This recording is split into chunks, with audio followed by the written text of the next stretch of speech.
Chère communauté scolaire, et au-delà, à toutes les communautés scolaires de la zone C, je voudrais vous adresser 3 messages. Tout d'abord, vous dire que nous venons de vivre 3 semaines confinées, et pourtant, nous avons ensemble appris à cultiver le lien. Alors chérissez-le et poursuivez-le.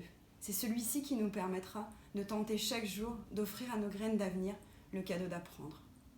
J'ai une gratitude infinie pour les professeurs et par ricochet pour toute la communauté scolaire, élargie aux familles, parce que chacun a fait sa part.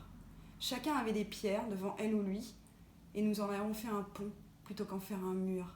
Je suis si fière de cette intelligence collective qui a tout réinventé en si peu de temps. Vous avez sûrement entendu parler des nouvelles consignes qui ont été données aujourd'hui, concernant la fin de l'année scolaire et le passage des examens.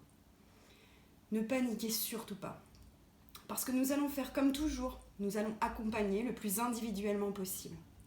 La fin de l'année scolaire sera le 4 juillet, mais nous ne connaissons pas encore le jour du retour au lycée. Et l'organisation dépend aussi de cette information.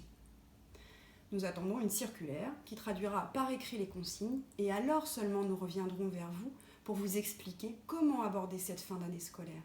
Et cela, quels que soient vos résultats à cette heure. Alors ne baissez pas les bras, mes chers élèves. Gardez votre tête haute et votre esprit combatif, car personne n'a un destin écrit à cette heure. Le deuxième, pour vous dire, à travers les messages subliminaux qui sont derrière moi, ce qui est important à ce jour. Vos racines et vos ailes. Toutes les personnes qui croisent le chemin de votre vie contribuent à renforcer vos racines et à sublimer vos ailes.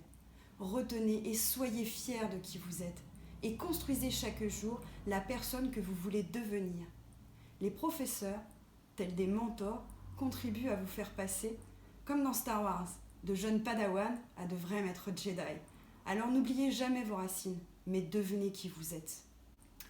Posez-vous la question de quel est le meilleur jour. Le meilleur jour, c'est aujourd'hui, parce qu'hier, c'est passé, et que demain n'existe pas. Alors prenez chaque jour comme un cadeau, et profitez de l'instant présent. Soyez pleinement conscient de ce que vous faites, aujourd'hui, pour ne jamais avoir de regrets, et être toujours en harmonie avec vous-même. Et enfin, la plante qui symbolise tous les êtres vivants, et le lien qu'il nous faut avoir. Il y a 3 liens en réalité à cultiver, avec le plus grand soin, avec amour. Le lien à soi, le lien à l'autre et le lien au monde. Alors si j'ai un conseil à vous donner, c'est celui de prendre soin de vous, de votre corps, de votre esprit et de votre cœur. Et encore plus particulièrement en ce moment. Parce qu'ensuite, il vous sera beaucoup plus facile de prendre soin avec amour des autres et du monde. Pour le 3e et dernier message, je voudrais terminer par ceci. Je crois que c'est de rigueur aujourd'hui pour tous les adeptes. En ce vendredi, voici un message de belles vacances, belles vacances, belles vacances, et vous souhaitez de vous reposer à toutes et tous au lycée. Bonnes vacances.